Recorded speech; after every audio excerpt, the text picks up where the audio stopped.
Welcome to the Wanderers History Podcast. This is Vlad Zamfira, and today we continue the series Western Admirals of the 16th century Mediterranean, and we're going to talk about one of the victors at Lepanto in 1571. We'll talk about Marcantonio Colonna, influential Italian figure of the 16th century, Duke of Tagliacozzo, and Duke and Prince of Pagliano, an Italian aristocrat who served as Viceroy of Sicily in the service of the Spanish crown. He was a Spanish general and Captain General of the Church in Rome. He was a figure involved in papal, Italian, and Spanish affairs. Born in February 1535 at the castle of Lanovio, Marcantonio Colonna was the son of Ascanio Colonna, 2nd Duke of Pagliano and Count of Tagliacozzo. At a young age, we would see Colonna, Marcantonio, under the service of Emperor Charles V, and he served also in the service of the Duke of Alba, Fernando Alvarez de Toledo, on some missions in Spain and Tuscany. A few years later, in August 1554, we would see Marcantonio Colonna at Scannagallo, part of the Italian War of 1551-1559. He was one of the many commanders of the allied Spanish-Tuscan imperial forces that fought against Siena and France, and it was won by the imperial forces. Colonna would start to have major conflicts with the papacy, partially because of his support for Spain and Charles V, and later on Philip II. And this would be quite clear with Pope Paul IV, who had very strong pro-French tendencies and ties. So when the arrest of Cardinal Guido Ascanio Sforza, a very pro-imperial figure at the time, happened, Marcantonio Colonna was ready to lead a revolt against Pope Paul IV. By this point, Philip II was monarch of Spain and had entrusted Marcantonio Colonna with the armies of Naples. But the situation worsened because of very bad relations with his father, Ascanio Colonna. Also, Marcantonio had to deal with the rancorous attitude harbored by Pope Paul IV, who went as far as writing a bull of excommunication on the 4th of May, 1556, combined with seizure of his property. So it would be of no surprise that relations between the papacy and Spain would worsen, leading to the Salt War between the Papal States under Pope Paul IV and Spain and Philip II. It was fought between September 1556 to September 1557. It would end with the Treaty or Peace of Cave, signed on September 14, 1557. In August 1559, Pope Paul IV passed away. But the Roman people rejoiced at hearing this and destroyed his statue by decapitating it and throwing the head into the Tiber. Marcantonio was welcomed to Rome on the 27th of August, and he was welcomed with manifestations of enthusiasm and jubilation, presenting himself to the College of Cardinals and declaring himself ready to obey the Sacred College and the future pontiff. Marcantonio Colonna would be in the best position to become the number one military figure of the Papal States, having the backing of Philip II of Spain, the Duke of Alba, and a pope that would be a lot more favorable to Spain, especially after what had happened with the Salt War. On the 25th of December 1559, the conclave elected Pope Pius IV.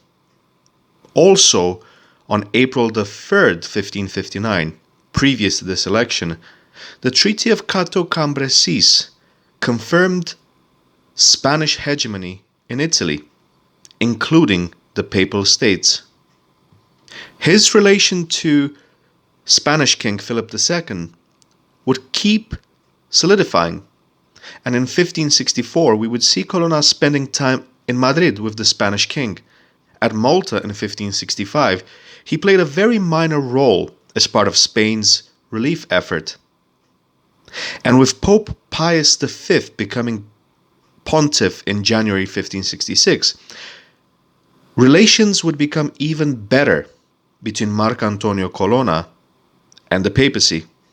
The 11th of June 1570, Colonna was appointed commander of the papal fleet, and he was sworn in by Pope Pius V, who asked for the assembly of a Holy League to assist Venice against the Ottomans in Cyprus. Colonna had promised to assist the Venetians by attacking Ottoman and Corsair vessels that would have impeded their mission. However, he would not be on best terms with Giovanni Andrea Doria, grandnephew of Genoese condottiero Andrea Doria, another very important element of Philip II's military strategy in the Mediterranean. Unrest between Italian and Spanish troops did not help the Holy League, along with how reluctant and ill-equipped as a commander Giovanni Andrea Doria actually was. On the 7th of October 1571, the Holy League won a decisive victory over the Ottoman fleet at the Battle of Lepanto in the Gulf of Patras. The fleet of the Holy League in this engagement consisted of more than 200 warships. At Lepanto, Marcantonio Colonna led the navy of the Papal States, comprising mainly of 7 galleys. His main ship was called the Galeazza, and he was part of a central team, a squadron of the Holy League, positioned to the right of Admiral Don Juan of Austria. It is argued that the Holy League victory at Lepanto was because of the leadership of Don Juan of Austria, heavily assisted by Sebastian Venier, leader of the Venetian fleet, and Marcantonio Colonna, which delivered a fairly crushing blow to the Ottoman navy, out of which only Ulugh Ali's flotilla survived, mainly because of Giovanni Andrea Doria's hesitance. Marcantonio Colonna, as well as Pope Pius V, were wholly dedicated to the cause of the Venetians. Cyprus was seen as a very important bastion for Catholicism, very close to the Holy Lands. However, due to the infamous prudence of Philip II, combined with Giovanni Andrea Doria's hesitance and prioritization of the fleet, Colonna could not do much to prevent the Ottoman conquest of Cyprus, and also to prevent Venetian defeat in the Fourth Ottoman-Venetian War, which ended in 1573. At Lepanto, Marcantonio Colonna had praised the strategies and initiatives of Don Juan of Austria, as well as the backing of the Venetian contingent. He played an important role, and for this, he received the hero's welcoming back in Rome. But also, he received a place in a very famous painting called The Victors of Lepanto, John of Austria, Marcantonio Colonna, and Sebastiano Venier. It was an anonymous painter who finished it at around 1575. It was held at the Ambras Castle, but now is part of the gallery of the Museum of History of Art from Vienna.